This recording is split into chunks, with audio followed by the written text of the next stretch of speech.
Think about it for a minute. Awesome. There we go. So we are live for episode 6. Okay, so episode 6 of Lizard Brain Radio. I have Heather Moye of FairyTail Dragons. I am super happy to talk to you. Literally 10 seconds ago, I was just saying you have like the coolest bearded dragon page that I've seen. And so when I was making my list of people to talk to, I had you on it as my person I wanted to talk to, kind of, I guess, representing bearded dragons as I was going through my list of types of lizards I wanted to speak to people about. Mm-hmm. Specifically, I like scrolling through your Facebook page, and it's just nonstop color. Like, I love it. Like, you have every cool bearded dragon I've ever seen. You have one. Like, and then your pictures are like, oh, well, this thing, and it was bath time, and so on and so forth. And they're, a lizard keeper and things that lizard keepers do. And then all of the lizard examples are the coolest ones. Like, it's never just, it was bath time and here's my standard thing. It's like, oh no, I took a picture of this bright blue lizard, and it, like, right. I just thought it was really awesome. Thank you. So for Lizard Brain Radio, it's not super specific. I just wanted to talk to lizard nerds about their collections. And so as far as the collection goes, just kind of take folks through it. Obviously, bearded dragons are very central to your business. And then I saw a picture of Banana pectinata. Your cover photo has some other lizards. So there's other things floating around there. But I know that the center of the collection is bearded dragons. So yeah, just kind of take us into that. How does that, what's that look like for you as far as the collection goes? As far as like my time spent, or just as far as what currently we're keeping here, or? Yeah. So like what, I don't really know how to phrase that, I guess. So your collection of bearded dragons obviously would fluctuate due to breeding season and things like that. But just generalize the collection. Are you set up for lines for color? Or I want, a handful of specific morphs due to the market? Or like, how do you have that laid out? Like, what's your preference, I guess? Well, I do work with every morph. And every color in bearded dragons. I've been doing this for quite a few years. So over time, you expand and grow. I started off really small, just like most. I started off with one pair and just kind of grew from there into what it is today. So right now I have approximately, 60 or so, probably close to 70 adult bearded dragons. So I'm going into my 17th breeding season now, is what I'm heading into now.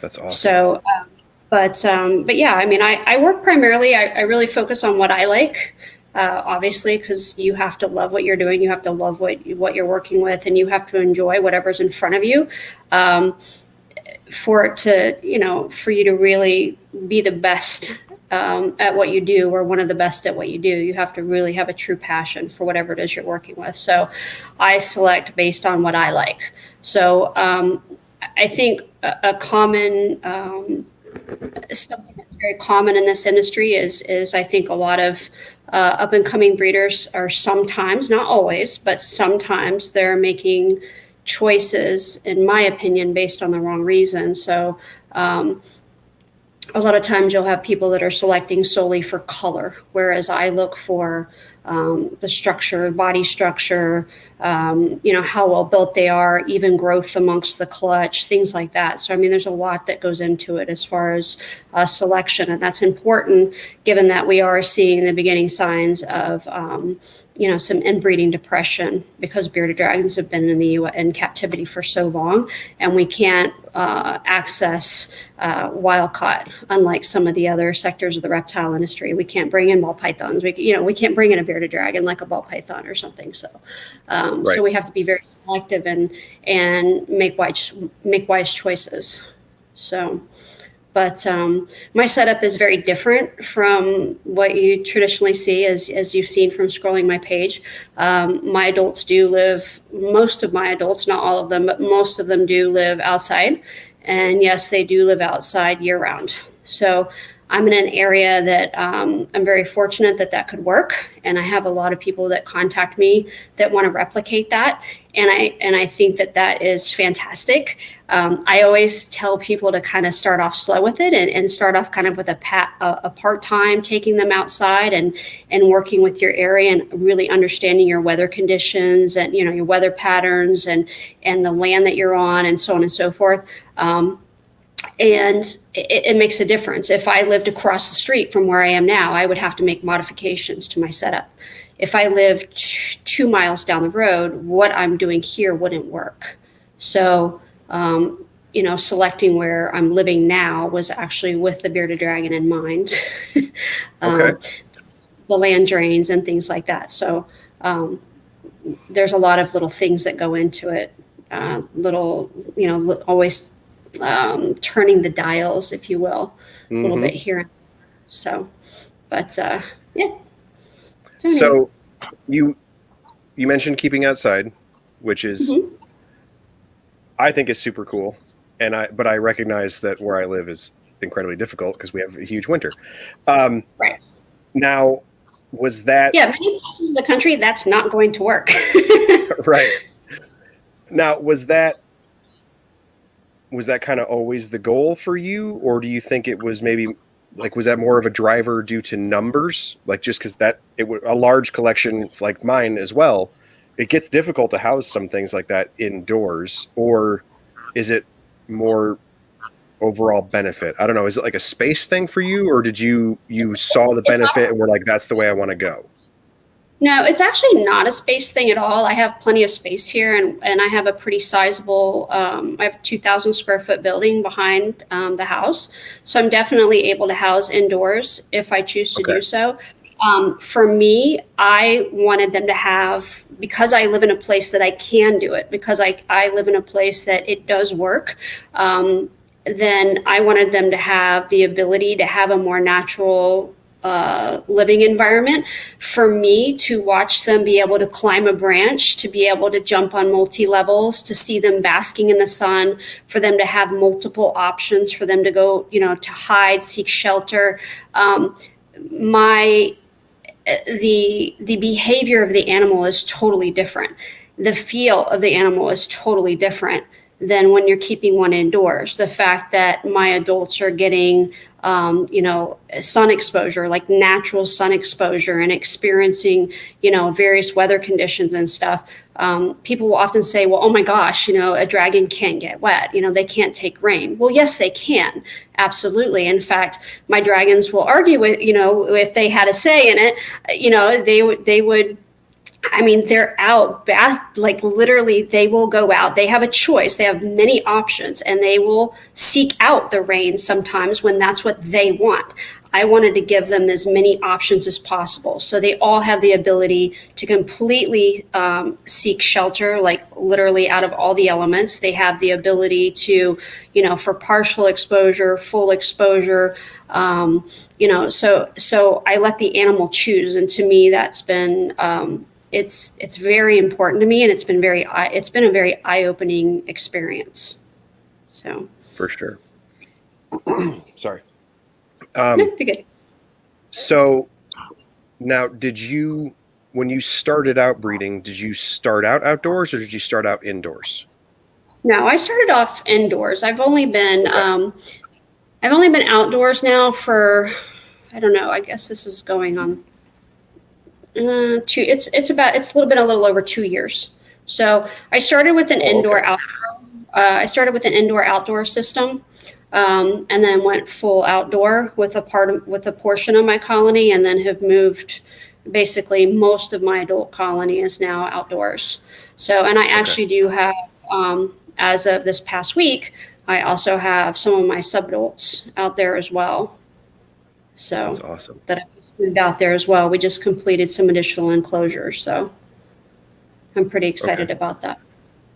Now, and I don't know if it's something you would keep track of, but Did you notice a big difference in breeding and things like that as you moved everything outdoors, or was it roughly the same? Or as far Um, as, I guess, like clutch size, health, things of that nature, do you think that was a difference there, or it was just a difference in keeping an animal behavior as you were describing?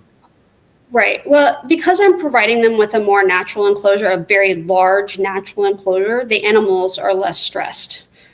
So they're not being kept in, a small box. I mean, not that I ever kept them in a small, but you know what I'm saying? I mean, they have the ability, they have so much, um, they have so many more options. They have the ability to really have a workout, to exercise.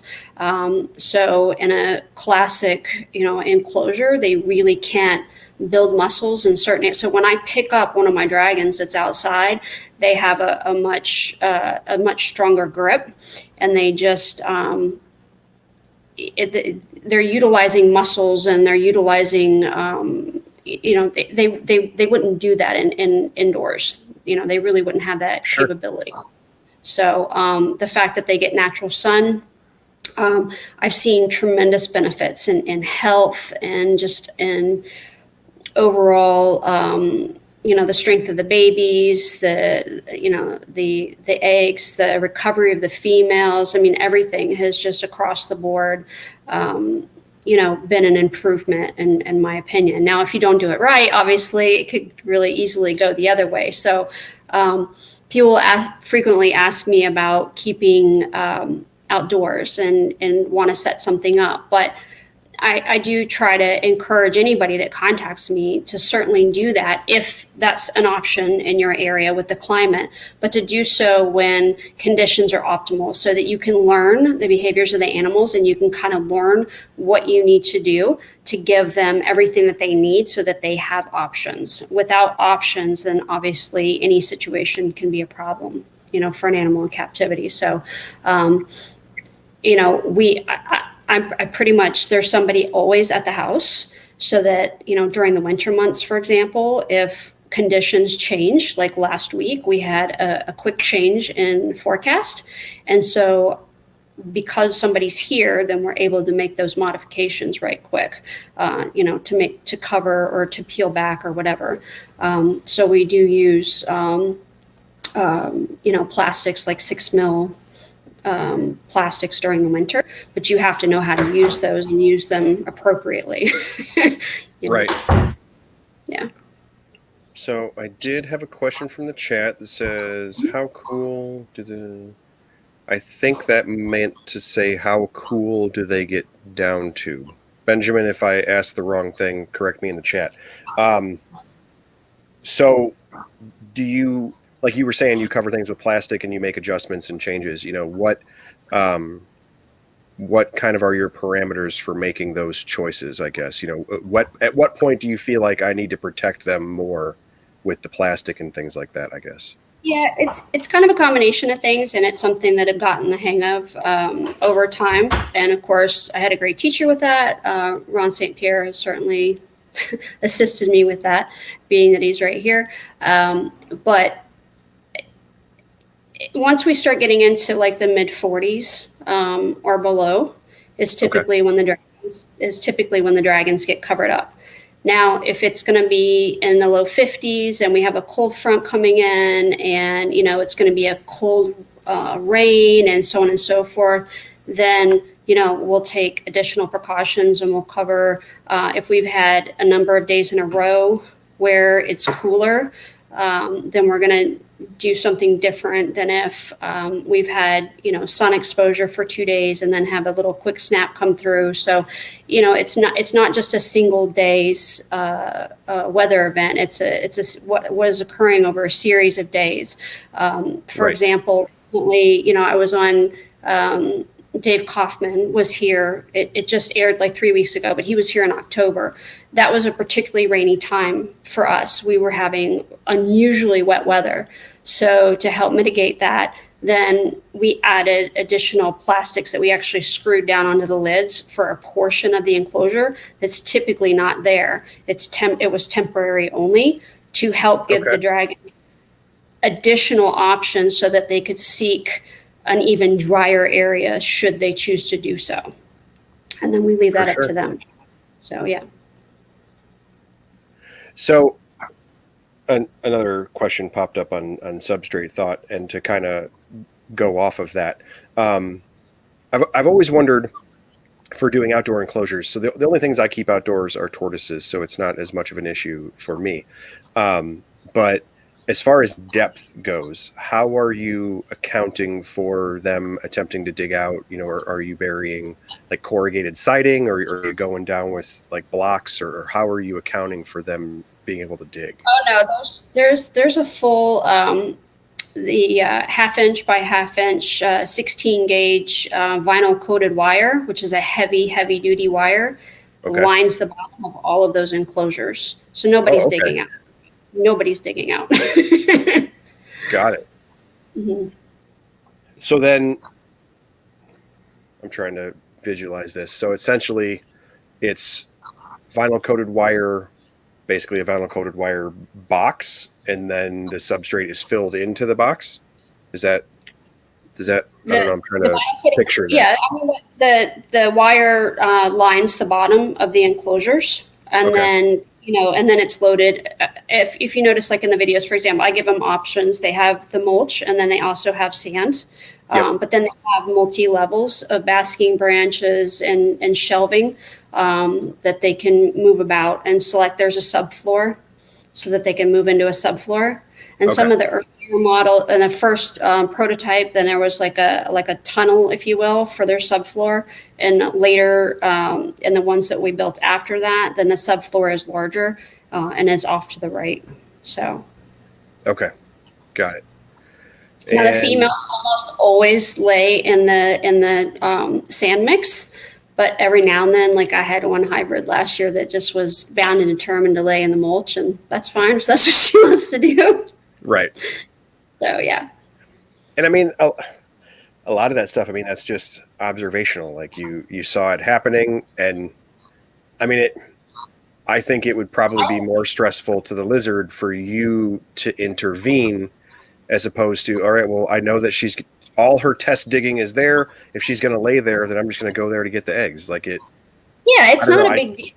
Not a big deal. I mean, I keep really close tabs on everybody. I can tell you, like, I literally keep in my phone, I keep an updated list of, there's a girl gravid in enclosure 1, there's a girl gravid in enclosure 7, there's a girl gravid in enclosure 8, and then I go through and I check. So I mean, I can literally tell you, I can tell you right now that I'm going to have 2 girls lay eggs tomorrow based on what I saw out there today.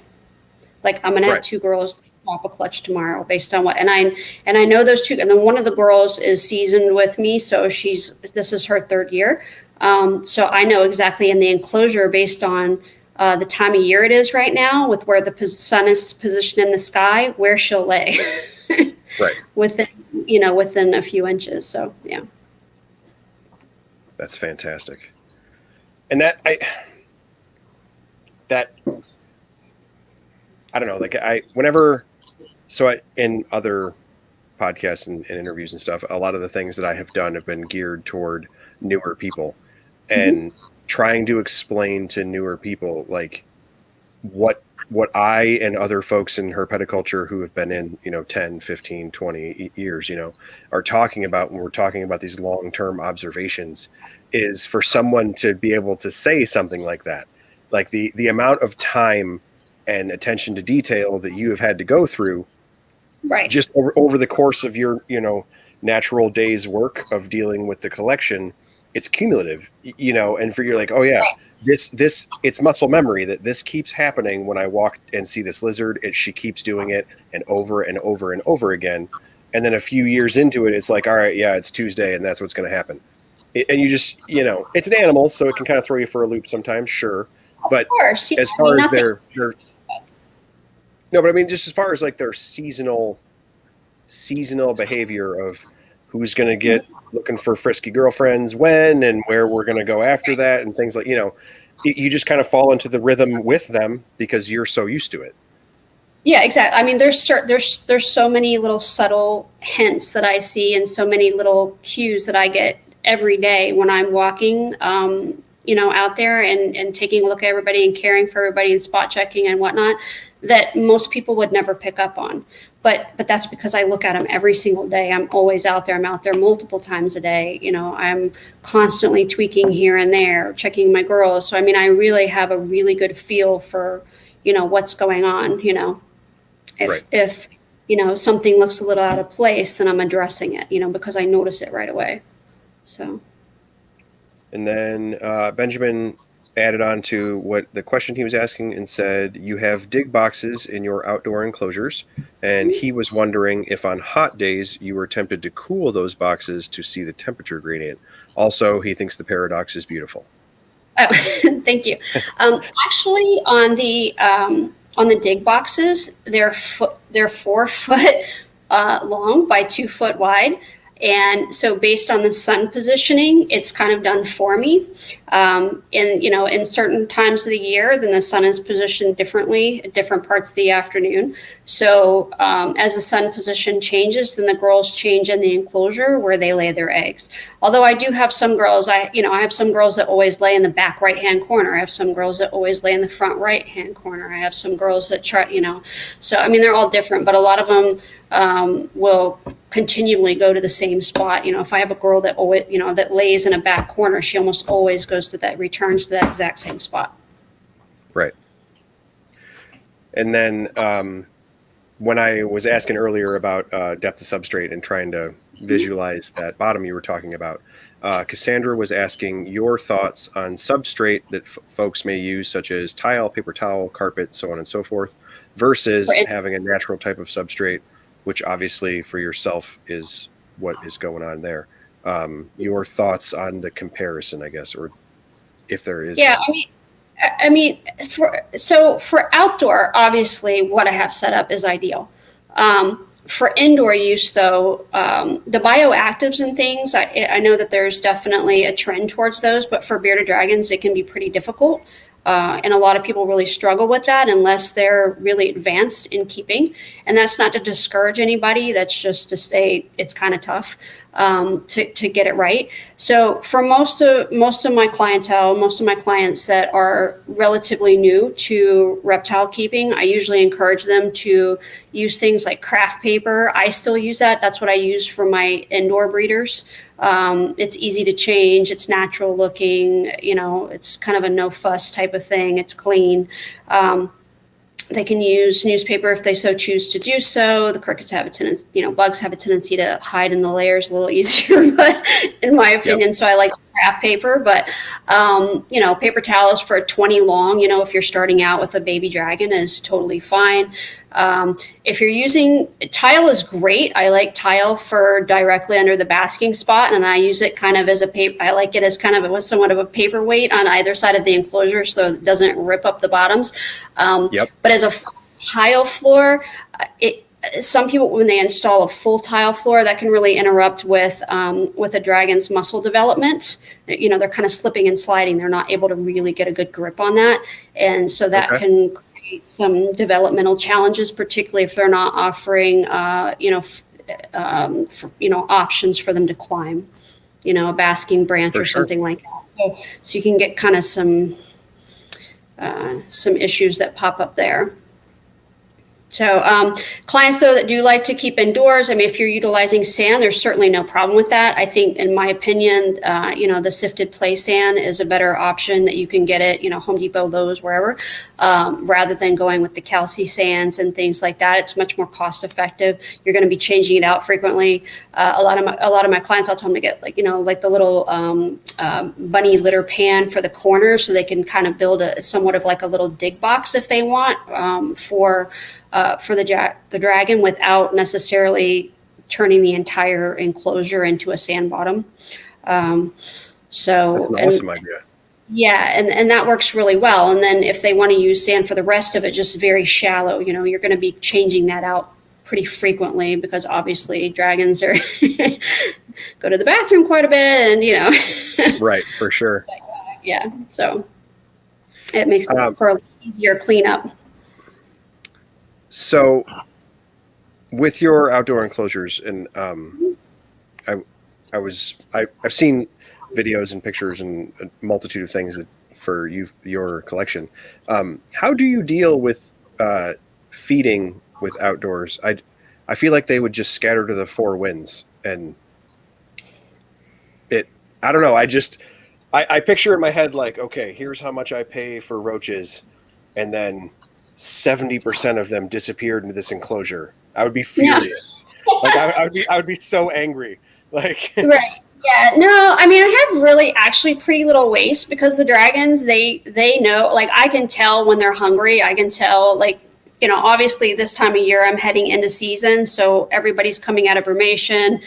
They're coming out, they're basking, and they'll jump for food. Like they'll literally be like, "Oh, she's here." So as soon as I start, making my move, they're looking for the cup. So I know, who's pretty much. I know how much each I'm so in tune to them. It's ridiculous. I mean, I know pretty much who's going to eat what or how much I want to feed them based on their build and so on and so forth. And I place it in different shelves and different cup systems, and I do different things so that there's very minimal waste. So okay, if they find one later, they'll get it. right.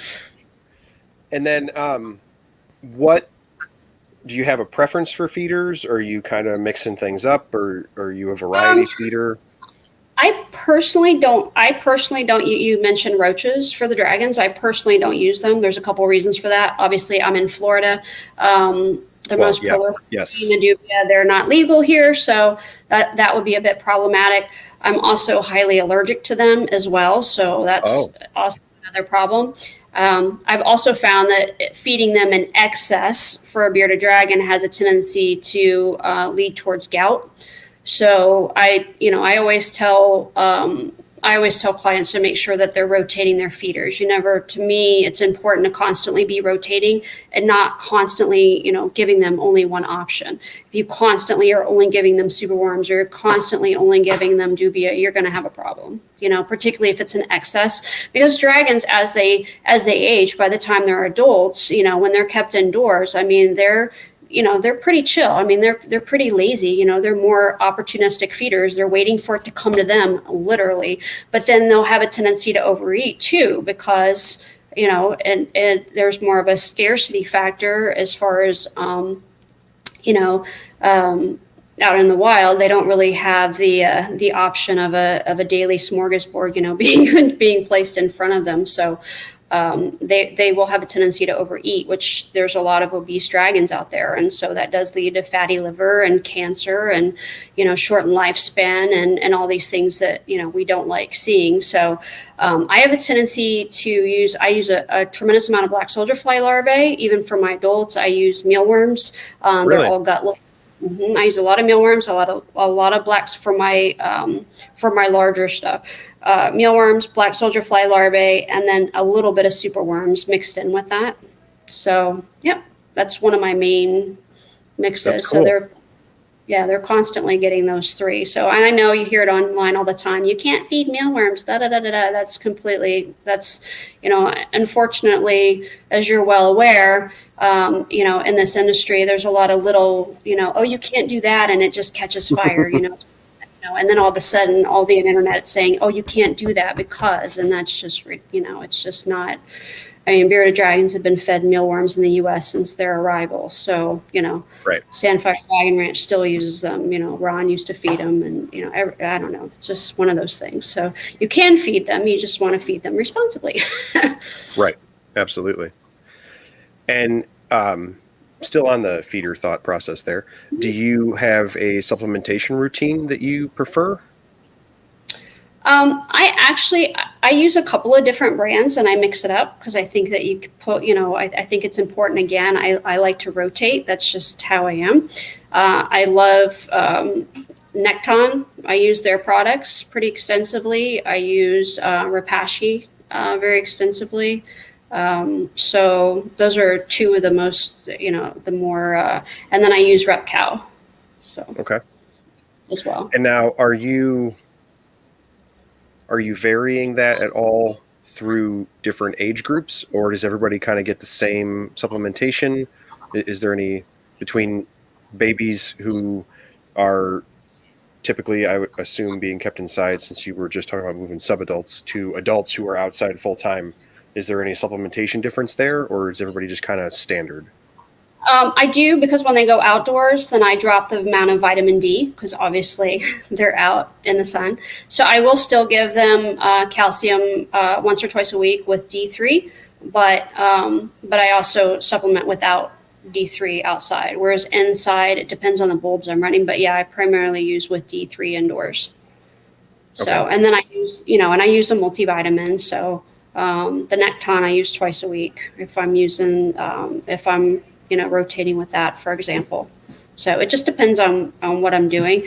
I do a lot of that by gut feel, which I know sounds kind of, but I do. I mean, when I'm working with them outside, of course, during the fall, for example, it's like, oh, well, you feed it every feeding, thinking they're going to be getting calcium every single day. But in the fall, I'm not feeding all of my adults every day. I may only be feeding some of them that are late producers, once they go down for brumation, obviously they're not eating, so I mean, sometimes my adults will only eat once or twice a week during, the slower off-season months, Right. where during season, like now, once season's starting, my girls are getting also additional supplementation. I will, when they're gravid, I'll give them liquid calcium. So.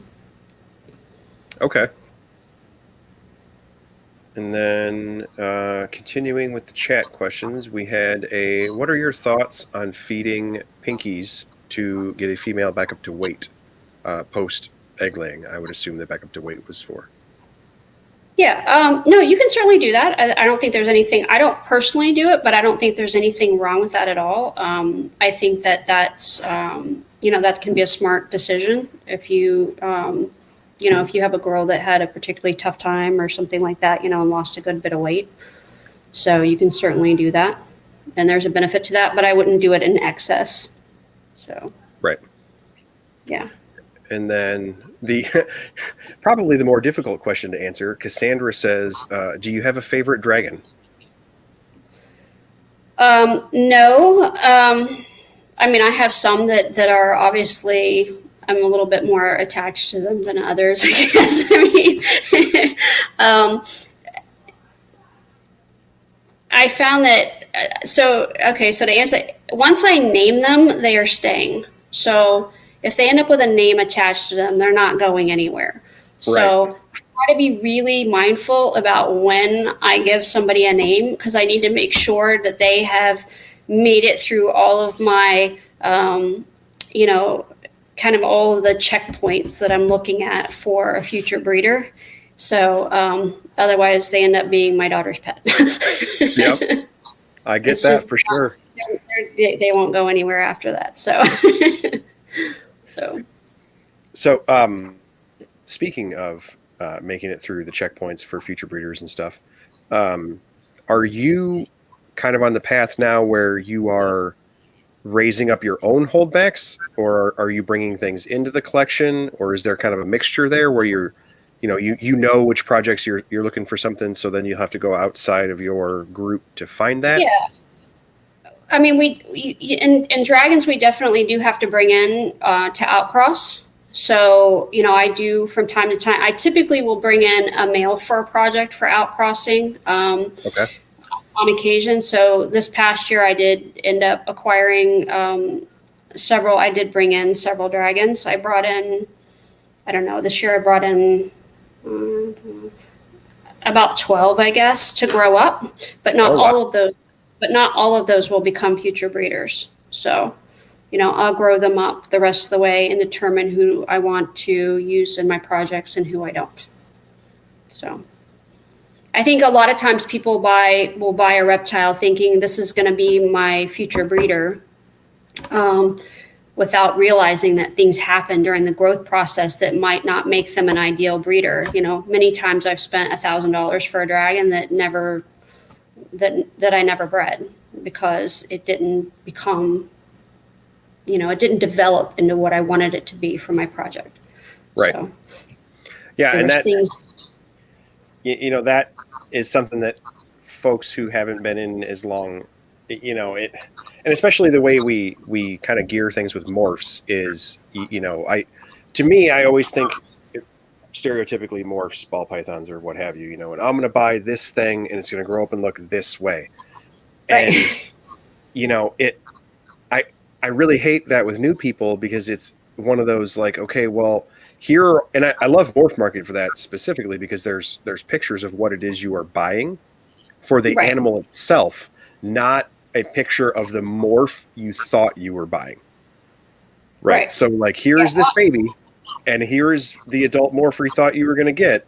Now it's got to grow up and get there, and how it gets there might not be the same path you thought it was going to be.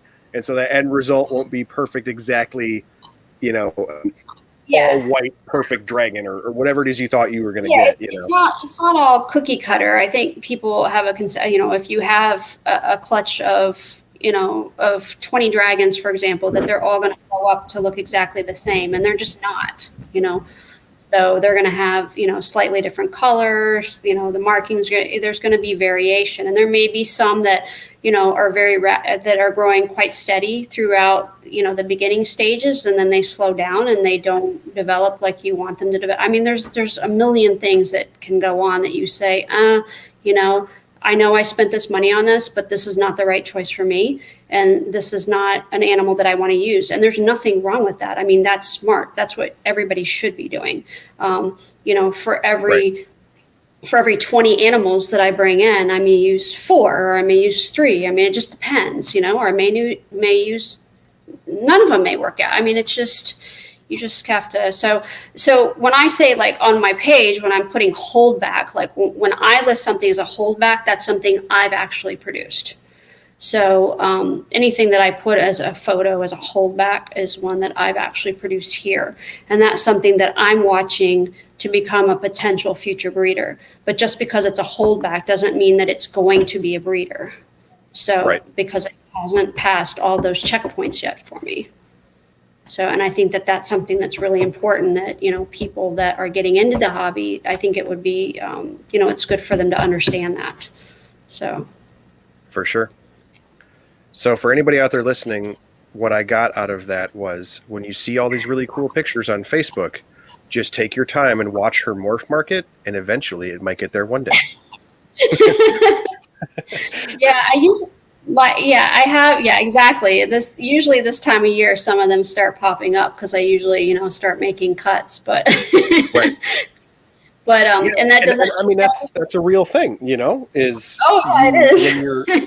There are only so many pairings you can do, and only so many ways your project can go. And especially when you're doing it on the business side, mouths that are here that I have to feed and fill that aren't producing babies, that's on the negative balance sheet. So I get it. Yeah. Yeah. I mean, if you hold back, for example, if I hold back 6 from a particular pairing, I'm not going to use all 6 of those, particularly if it's like a 2.4 where I have 2 males. I really only need 1 at end of day. So, one will be able to move on as a pet, or, a breeder for somebody else, or if whatever. So. Right. I don't usually sell my adults online, though. I don't like doing that. Well, no, that goes to the buddy list. You got to be on the buddy list for that kind of thing.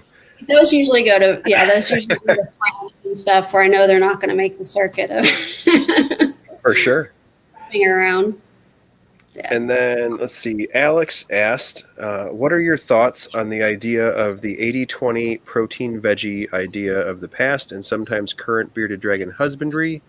Do you prefer more of a 50-50 diet for adults? What has worked best for you in relation to protein and veggies, I think is what he's asking.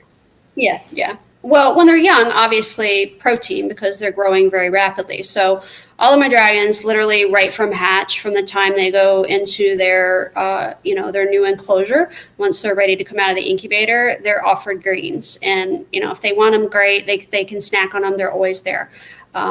So as a dragon ages, it's not so much that it's not so much that I'm like, okay, well, I'm going to split it up and I'm going to give you 80% veggies and here's your 20% protein. I do it. It's gut feeling, and it's based on the way my animal looks. I don't feed my entire colony exactly the same way. It's based on each animal and how they're built and how old they are and what their structure is. And, a lot of the females, once they've laid eggs, they have a tendency to be a little bit more prone to being fluffy. They hold their weight, they put it on a little easier. So Sure. because of that, during season when they're actually producing eggs, then I'm going to I'm going to provide them with everything that they need. I'm going to give them that protein. I'm not going to hold that back on them. But in off season, when they're done and they've, and they're at peak again, then I may only feed, some of my girls may only get protein, twice a week, once a week, twice a week, or they may get a third of the bugs that maybe another one that is, has a leaner build or whatever. So it's based on each individual animal. It's not based on some chart that says, well, you have to give them 10 bugs of this size or 30 bugs of that size or whatever. I always tell people, I'm like, watch your animal. They'll tell you, like, you're going to be able to see signs. If you learn to read what's going on with your animal, that will really go a long way. If you're paying attention, you're going to notice a lot of things. If the dragon is starting to pick up, the fat pockets here, I call them beardy boobs. They start picking up the fat pockets here and a chin and the belly's dragging and, things are getting kind of thick, then you need to drop back that protein, drop it back. Sure. It's not going to drop that back. They do not have an all-you-can-eat buffet. Like, they weren't designed for an all-you-can-eat buffet day in and day out. If it's not breeding season, my subadults and adults, they don't even get fed on Sundays. They have a day off. So I have found that to be very beneficial. So, Okay. or I'll throw some greens in there maybe, but Okay. So you know basically everything I've ever thought of for bearded dragons. Now, I'm not really sure even how to ask that. Was this like your first choice for lizard? Did you kind of like Noah's Ark it like everybody does when they start out with reptiles and then parse it down to bearded dragons? Or did you come in and were like, these are awesome, I want to do these, and now you just rock out on them? Yeah, so actually my ex, I bought him. Okay, so when I was little, I was always, catching grasshoppers, lizards. I took a king snake on the bus in first grade. The bus driver didn't think that was cool. I actually got kicked off the bus. But anyway, so I was really into critters then. What's that? Worth it. Right. So there was a quiet place at the school, and I wanted to let him go at the quiet place so he wouldn't get hurt. So anyway, so I'm back to it. But so fast forward years later, I was with somebody and I bought him a scorpion, and then I bought him a ball python, and then I bought him a rainbow boa. And from there, he was somebody that had a little bit of difficulty maintaining employment. So he decided that he was going to buy and sell reptiles. So I would go to work and I would come home, and he would have gone down to South Florida and picked up a bunch of stuff, and it would be set, in the process of being set up in my home. So I really kind of got a crash course. His primary interest was monetary and not in the well-being of the animal. So I ended up spending, 2, 3, 4 o'clock in the morning getting a crash course on all these species that he had brought home because he wanted to, go to a show and sell them, but didn't understand even the first thing about proper husbandry or anything like that. So I started taking care of them. The Uromastyx, the bearded dragons, a couple other species, I really was fond of. And he had sold red-eyed tree frogs to, so I had acquired some bearded dragons. And then he had sold some red-eyed tree frogs to a breeder up north, and he was like, "Why don't you contact her?" So I did. So anyway, I started getting babies and raising them up, and started that way. So once they were grown, I started that whole process. So when it was time to depart that relationship, then, I took my dragons with me, and and once that was all done and over, then I did, I did FairyTail dragons. So yeah, I stuck with the dragons. So yeah. And now FairyTail. Sorry. Yeah, right. I don't ever tell people very much this, but like right before I do this podcast, I work out. And so my wife and we were late today going to the gym. So like I had to jump off the treadmill, and I ran and grabbed a sandwich and like ate it as I was coming up to my laptop. So my brain is not quite on my lizard path at the moment. What? But no. So you have posted a couple of pictures on your Facebook of things that are not beards. And now, so obviously with it being a business, you have a very large collection. It's very involved. It's very time consuming. Do you still keep other things? Like, do you keep other pet type of things, or is it kind of colony and collection oriented? I'm attached to everything that I keep. If I don't like it, then I'm not going to keep. Like I have to have a passion for whatever I'm working with. It's not just, because this fits in a business model. If I don't like it, then sometimes I'll bring in a species to see if I enjoy it. And if I don't enjoy it, then, I offer it to somebody who does. And so I try to find things that I really enjoy working with. I love the banana pectinata, for example. I've been raising them up for the last couple of years. I acquired them as I purchased them as babies. So I'm really looking forward to that project. I have a tendency to be drawn towards species that are about the size of the bearded dragon. So, a medium-sized lizard. Sure. I love the anoles. I enjoy those. The podior, which we have now, I'm very excited about that project. Those are absolutely gorgeous. So the blue tongues, I enjoy the blue tongues a lot. So I do right now. Currently, I keep over 20 species, probably 22 or something like that right now. Wow. And that'll be kind of dialed in as I really kind of find, where my passion is and what I really enjoy. So I was going to dial down the dragons a little bit this year, but I haven't done so quite yet. So. Yeah, we all say that, and then we just make more space.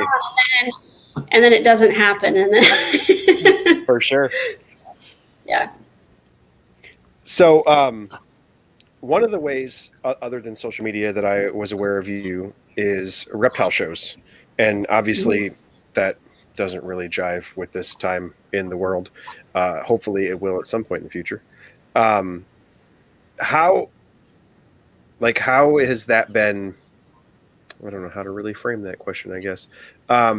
Because this is a lizard nerd podcast, and I live close to NARBC, so I go all the time. And yes. People on reptile social media love to complain. We like to do that a lot on reptile social media. We complain. There's just snakes, and there's only pythons, and there's only this, that, and the other thing. And then I go by a table like yours, and it's like, there's 50 lizards here. Like, what are you talking about? How is that for you? You show up to a major show, and at least what I saw, there were only a handful of tables where it was like, hey, it's just lizards, and it's all the coolest lizards you've ever seen. There are no snakes here. We're just rocking out full lizards. I mean, do you find a lot of customers at actual vending shows as opposed to online, where folks come in and like, nope, I'm looking for lizards. This is not what is normally at this show. Awesome. No, I actually, obviously there's a break from the shows right now, and I look forward to getting back to, going back to Tenley and so on and so forth. So I won't do quite the show circuit that I was doing before. Last year we did about 30 or 32 shows in a year. And wow. So that was that was constantly on the go. And The collection has grown so much, and I really enjoy working with the animals, that getting in the car and going to a show every weekend is just, really kind of beats you up after a while. So the show schedule will be greatly reduced, but we'll still do shows moving forward as soon as things change a little bit for us, and we the the COVID thing kind of dials itself down. But Right. anyway, I mean, I do very well at the shows. I enjoy the shows. I enjoy the experience. You meet a lot of different people from all walks of life. So I do very well at them. So I have a pretty large following. For sure. Yeah, so I absolutely. so I stay busy, and I'm very grateful for that. So That's awesome. I hope to bring some really interesting, new things to the table in the years to come. Whereas, as I diversify and get into some other things that really, that I have an interest in and a passion for as well, so that to give people other experiences as well. For sure. And now, so I guess not really specifically at shows, but online as well. A lot of people think, I guess not a lot of people, a section of herpetoculture would kind of classify bearded dragons as more on the beginner end. But Mm-hmm. there are tons of morphs and bloodlines and all sorts of projects and things, and you can really get very in depth with them. Do you kind of have a mix as far as you feel like your customer base, where folks are, there's new folks and then really in-depth folks, or do you have, I'm a fan of this more for this line and you're the lady, I'm calling you, how do they kind of fall out as far as your customer base goes, as far as, I guess, experience? I have all of that. All of the above, just everybody. Literally. I mean, I have clients that, have never even held a reptile, whose, daughter or son has been doing research for the last 6 or 8 months and, has saved their money and they're looking to get their first reptile, which I get goosebumps with that, because I mean, to me, that is introducing the next generation into, something that I have a real interest in and a passion for. And so, I get really excited about that. I still really enjoy that to this day. So, so I get a lot of first time. I get, a lot that maybe have experience in snakes, but not in dragons. I have people that have been in the business for 20, 30, 40 years that like to have a dragon or two or what. So, I mean, it's really all across, it's from one spectrum to the other. Same thing with, just demographics. It's just all over, it's just, I fill the entire board as far as that's concerned. Yeah. And I enjoy that. You get to meet a lot of different people, with a lot of different experiences. So For sure. Well, and I've always thought that was the cool thing about beards was, as far as care and temperament and size and things, they are a relatively easy lizard.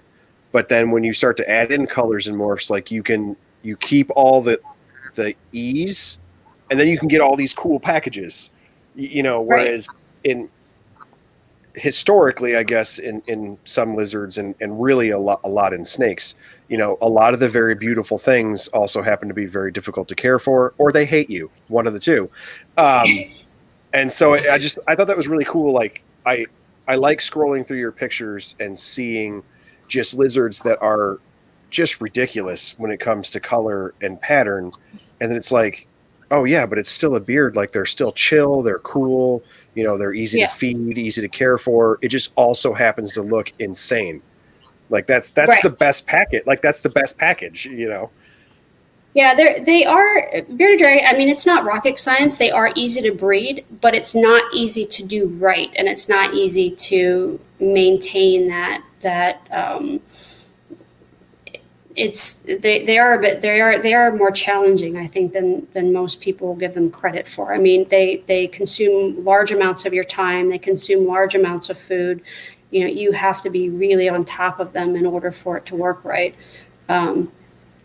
But yeah, I mean, they're definitely, I enjoy them, obviously. For sure. So made me think of it since you mentioned consuming large amounts of food. Do you produce feeders, or do you just purchase feeders? What's your preference? Right now, because of the numbers that I'm working, I spend my daughter. My daughter will actually be 9 next week. My son's 22, so I don't see him too much now. But I have my daughter. She's on launch ed right now at home, so she's on homeschool. And then all of the animals and this, that, and I don't have time to raise my own feeders. I just don't. Sure. So Yeah. I bring them in. So I have a couple of select companies, select breeders that I work with, bug breeders that I bring, basically like on an auto ship that I, modify up or down depending upon season. So Okay. Yeah. Awesome. Yeah. I don't know. That almost seems, for some folks that I see who are doing that, like that is a second hobby for your hobby. Like it can be very, very time consuming for folks who are doing those things. Yeah. And it's I mean, I have really, really, really long weeks, but it doesn't, I definitely am not going to add bugs to that right now. Yeah, so for sure. just not going to. So yeah. No, I get it for sure. And then let's see what the chat says. Cassandra asked, have you ever worked with the Rankins dragon? I do. I have Rankins. I have a colony Awesome. of Rankins. Yep. Now, how are those in comparison? As far as, are they about the same care-wise? Is it more complex, or how would you compare the two? Care, they're comparable. They are a lot more skittish, though. They're a lot more nervous. Really? They require more hides. So they're very friendly, but they do have a tendency to kind of duck and hide. They are more skittish than Viticeps. Wow. Yeah, but they can live pretty easily even indoors in colonies, which is kind of nice. So some people will like to keep 2 or 3 females together, but just like Viticeps, I mean, they have to keep in mind that sometimes there are dominance issues, and then you're going to have to separate. So. Right. And on that same train of thought with keeping together and dominance and things like that, are you keeping pairs together or keeping animals individually and then introducing seasonally? So all of my adults that are outside, they're actually set up in pairs or in trios. So it's either 1.1 or 1.2. Okay. I know all of the signs to look for. So there, there's always some like, oh, you can't do that, so on and so forth. But there's a lot of things that I'm doing right now that people say you can't do, and it's working out beautifully for the animals that are able to go through that experience, in my colony. So they're in 4 by 4 by 3 foot enclosures. That is a massive enclosure for 2 or 3 dragons. When you add in subfloor, multiple substrates, multiple basking branches, multiple levels, there are plenty of places for anybody to go, to get away from the other if there's, any type of little squabble, if you will. There is, on rare occasion, and typically it's actually more of a female issue where I'll have a female that won't tolerate another. And so if that's the case, I know the signs, I know what to look for. I see what's going on and I separate them. So, and then I will, pair them off differently or whatever. Put the real dominant one in individual housing, whatever. So, but usually they work it out in an enclosure size like that. Now, if you put 3 full-grown dragons in an indoor enclosure that, was 4 foot by, 18 inches with a bare floor, your probability that something's going to go wrong is much, much higher than mine. So. Right. Absolutely. And so on that theme for dominance and things like that, I actually have, my females are typically more snotty to other females than my males are as well. Usually the males, they're there for one reason, you know what I mean? And once they get the job, they're usually pretty chill. I mean, my males, people are like, oh, well, the male's going to keep breeding her and keep breeding her and keep breeding her. but really in the setup that I have, I mean, he kind of takes care of business and then he leaves her alone. I mean, they really don't, they kind of, they'll kind of, I see, I mean, there's really no issue. The issue typically is if I'm going to see one, it's between two females, and there'll be an alpha female that just is intolerant of anybody else being in there other than the male.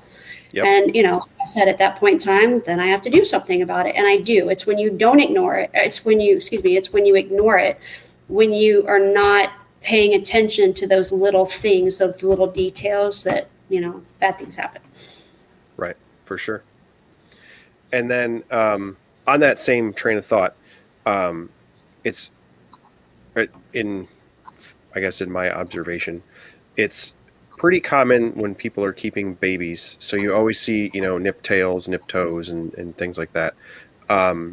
So how, as a breeder, how are you mitigating things like that? Are you spreading babies out? Is it what I typically think of when I see that happen is folks just aren't consistently feeding or aren't feeding enough, and then cramped quarters as well. So how are you countering that with the nip toes and the nip tails? Like you stereotypically big box pet store, you see a bunch of baby beards and they're all missing digits and little nips and nubs. So as a breeder, how are you combating that? So nips are just part of raising dragons. It's going to happen. There is no possible way that you can house each individual dragon by themselves. You just can't. You've got a clutch of 30 that hatches out, and if you have 4 clutches hatch out that day, you've just acquired, you have 120 dragons to set up. So that's just not possible. And they do, in the wild, they do hang out near each other, when they first emerge out of the ground. But having said that, though, what typically is the issue? It's not a lack of. Sometimes it's a lack of food if you're don't know what you're doing. But most of the time, it's nervousness. It's they're nervous, and if they're nervous, that's when you really start seeing the attacking. And people make one of the most fatal mistakes you can make as a breeder is if you see a nip show up on, a dragon, for example, you notice it's got a tiny little toe nip or a little, tail nip, and you're like, uh-oh, that dragon has to be removed. You have to remove that dragon out and move them into their own space because they become a target. Mm-hmm. So once that happens, then it keeps going. And then all of a sudden you're missing, instead of missing a 1/4 inch of tail, which was no big deal because there was somebody missed a cricket or it was a little squabble, then it becomes a more major deal where you're looking at, the chewing moves up the tail or, they end up losing a foot or something like that. But it's typically nervousness. So if you're giving them a proper environment, then that has a tendency to really reduce that nervousness so that you're not going to see that as frequently. Giving them options, giving them places to bask, giving them more than one space that they can sit and bask. And so not everybody in that little, enclosure is competing for that exact same spot. Is very important. Also separating them out as they hit certain milestones. I mean, when they first hatch out, you can put, 10 or 15 in a tub together, no big deal. But within 2 weeks, you better be separating those out. And then a week or two later, you need to be separating that again. And then you need to be separating that out again. So as they grow, you have to start moving them out because that space for them as they grow begins to get smaller and smaller and smaller on them.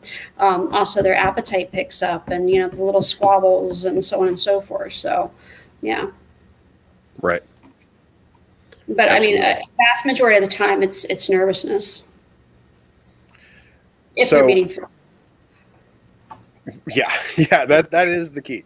But I could technically, I know that based on the way I have things set up is, I know that if I didn't do that, but if I were to just feed my babies once in a day, and for some reason an emergency happened and I didn't get that second feeding in, then I wouldn't come back to, a cannibalistic situation. I just know I wouldn't because they're set up. Right. And So now you were saying, of course, as they grow and you have your stages and everything set out. You mentioned earlier that you were moving subadults outside. You had some new enclosures. Um, is that now? How are you gauging that? Is it a size and age? Like, here's where I'm comfortable allowing them full time outside, or is it this is just the time when you had gotten to building those enclosures as you expand that portion? Um, yes, but no, I would have actually, I would have moved some of them out a little bit earlier. But number one, we didn't have the enclosures finished yet. Number Sure. two, I really want the bulk of winter to be gone first because I still have that. Um, Even though I know that they'll be fine, and I've had more, I've seen it. I don't know. I just get a little bit nervous about my younger ones still going. I don't know why. So Sure.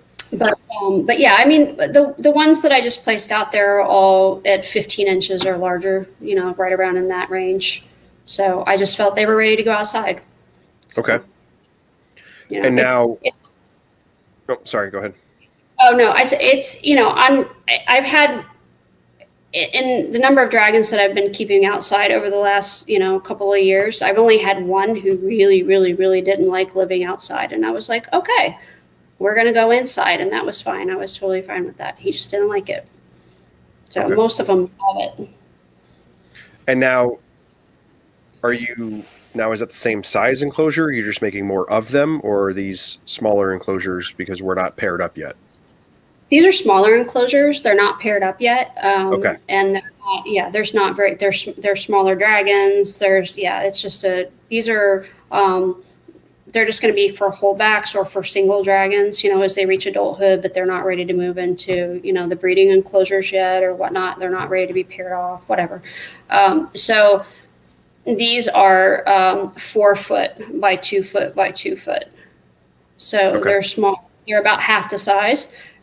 But they still have multi levels and plenty of options and digging spots, and so that if they want to burrow down into the sand, they can do so. If they want to, they have all those options. They have a subfloor, so yeah.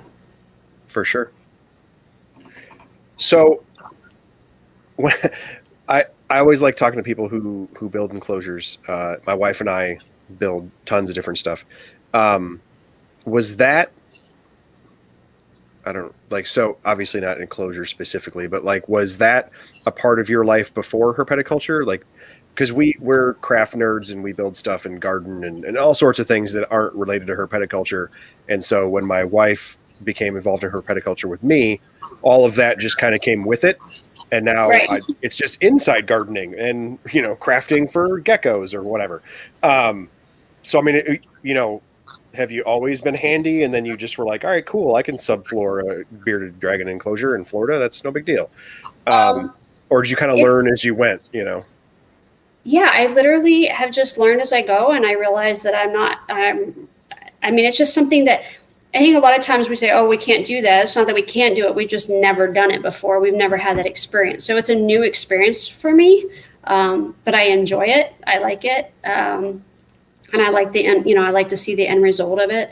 And sometimes we'll build something, we'll try out a system, and then, we don't like the way it works out. So that gets scrapped, and, we pull materials from that to try something else. So I think, to me, I feel like you should learn something new every day, that we should constantly be in a process of learning, and you should be constantly in a process of evaluating, everything, what you're doing with your animals, how you're providing for them, whether it's the enclosures or whatnot, and always trying to think of ways to make things better.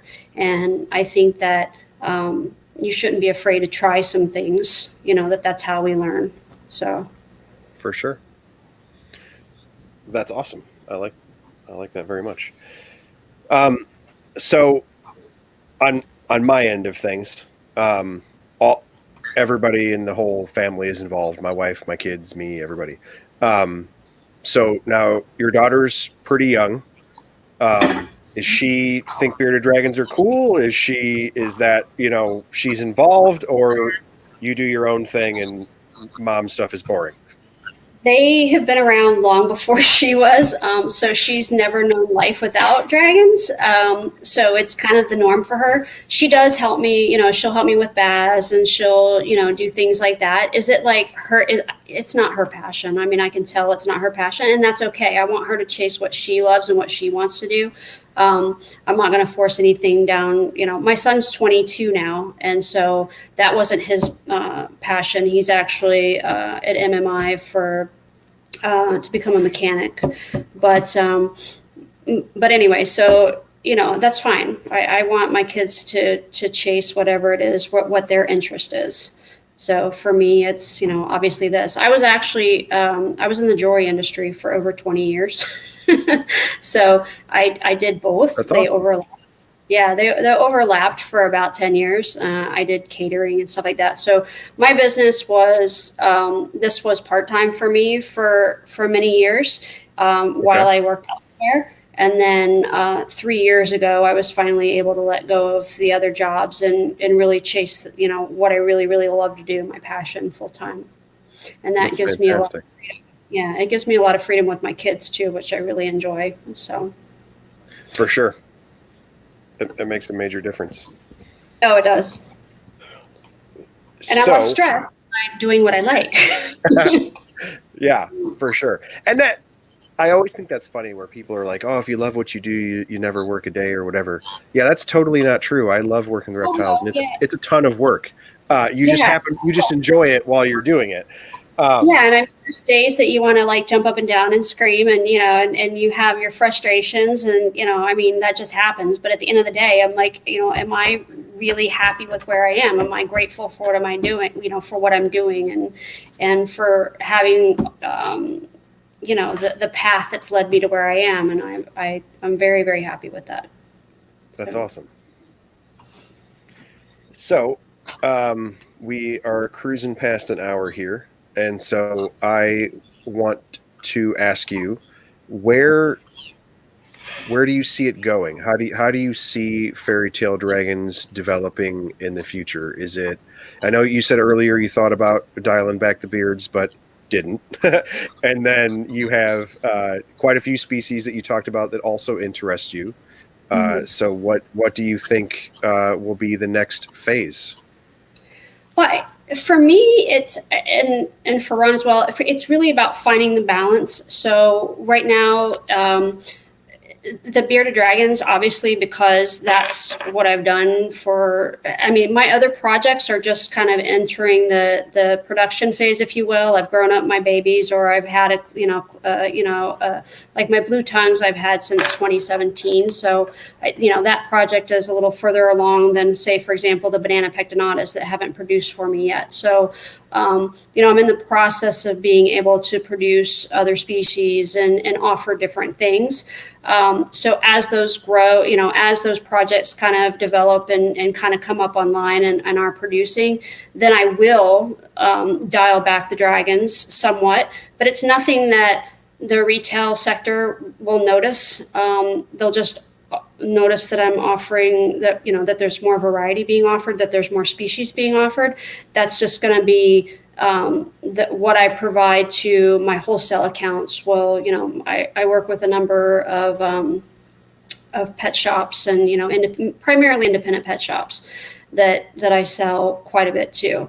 And so, that at some point in time, the dragons will dial back some to give me, because, we all only have so much time in a day, right? So there's only so much that I can effectively accomplish. And I don't want anything to suffer because I'm spending too much time here or there. So it's really about balancing it between being able to spend time with my daughter, and being able to have some free time with her, being able to properly handle, the phone calls that are streaming in on my phone, asking questions, to be able to work with clients that have care questions.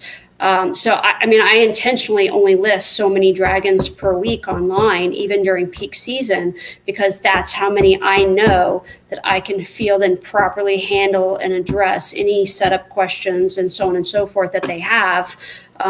It would be irresponsible of me to list 50 dragons when I can't effectively, when I can't give those 50 clients my time, those first 2 weeks when they have questions, so, and I can't do that because then that's also pulling away from the time that I have available for my animals, to care for them, because that takes a tremendous amount of time.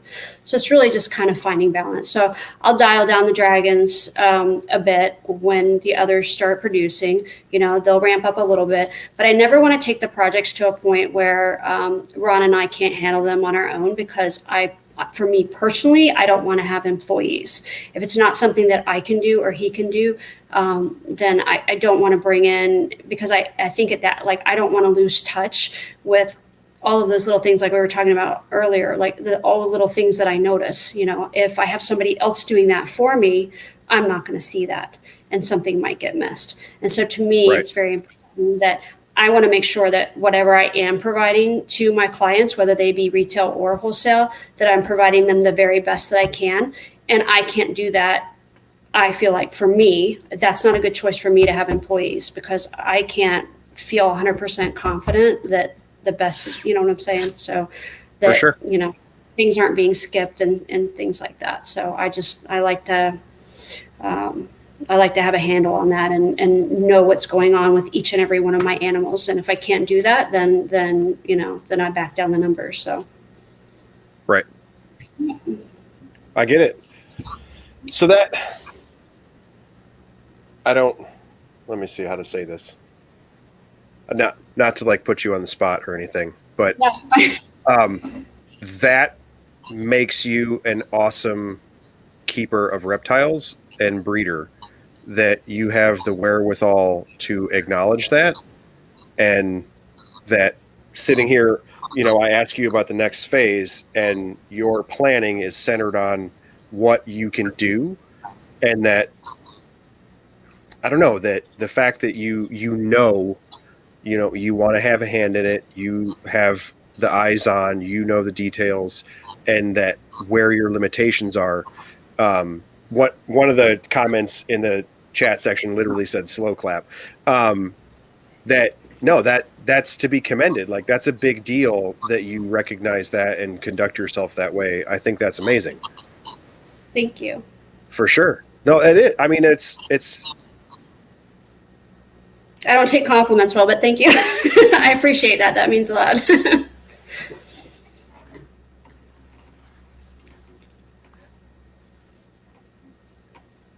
Screen froze.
way. All right.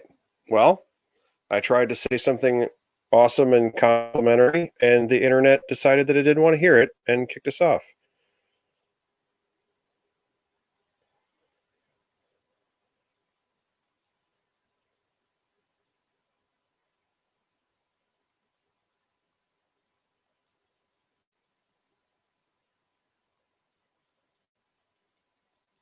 And I am trying to get Heather back on for those who are still wandering around in live chat. Sorry, folks. It randomly told me I had no internet when I was looking at my laptop that had internet. So I don't really think that's how internet works, but here in Illinois, that's what happened. So Heather is hopefully going to jump back in, and then we will close things out. That was super awkward that I said, "You're fantastic," and fangirled, and then, hey! I was like, screen froze. Yeah, it told me I had no internet while telling me I had full internet. So that was fantastic. No, that was super awkward that I fangirled and told you how awesome you were and then just disappeared from your life. No, I was totally serious though, and it ended funny because of the stupid internet. But that's an awesome way to do things, and that's I think is something that probably isn't as common as one would hope it should be. And that's fantastic. So I'm really happy to hear that from you. I see your social media stuff. I've seen your stuff at Tinley. So I knew you were doing really great stuff as far as your breedings go. And I think it was awesome to hear that personally, I think you're doing great stuff on that end of it too. So that's awesome. So Thank you. Really happy for that. Thank you. So now to end out like a normal podcast and not just disappear, is there anything you want to put out for folks? Obviously, Facebook, Morph Market, you have a website. Is there any place you specifically would prefer they contact you or anything like that if you want to throw it out? I'm really horrible with emails. So it's best to reach out to me through social media, either through my Instagram account or through my Facebook, business pages. That's usually the easiest way to reach me. My clients that already deal with me, that already have, an animal from me, they all have my cell number. So they always know they can text me with any questions. That's the easiest way they reach me. But I do get back to email, but I'm a little slower with emails just because I stay incredibly busy. And it's much easier, as you know, to just, check into social media and read, and be able to answer everybody than to search and I've had my email account for many, many years. So there's a ridiculous amount of other that also gets dumped in it as well. So. Right. Yeah. For sure. Okay. All right. Well, I really appreciate you coming on. You're welcome. Thank you for having me. I don't know. I don't want to put you on the spot, but I'm super happy that I talked to you because that was an awesome thing to hear. I really like your way of doing things, and I can't wait to see the variety that you've been talking about. Some of the pictures that you've posted have been super cool. And I am really happy to know that despite the fact that it says hold back, not for sale, if we just hang out for a little while, maybe we have a chance. So that's cool. So yes. I really appreciate it. Thank you. Thank you. Thank you for having me. All right. Good night. Good night. All right. That was episode 6 with technical difficulties, but Heather was super cool and came back on. And I was being totally serious. I'm really happy that she said that for everybody to hear, and that in speaking to her, she's the kind of person that genuinely came across. Like, that was really cool. She obviously produces really awesome animals, which if anybody saw her social media, we all know. And at Tinley and stuff, very personable, very easy to talk to. But just to hear that, her self-assurance and her wherewithal to know her limits and how she wants to do things and how things are going to go forward, I thought that was really cool. So I'm glad you guys got to hear it, and I'm glad I got to talk to her. So we will see you in another 2 weeks. And I will try to make my StreamYard post a little bit earlier so it pops up and lets folks know. But the next several episodes, everybody has gotten on the same calendar. So it should always be 8 p.m. Central Time, unless somebody has to reschedule. But just so everybody knows, they're going forward, there shouldn't be any weird episodes on a Tuesday like I had to do a couple of times. So everybody is kind of on the same page for the calendar. So thanks for tuning in. All right. See ya.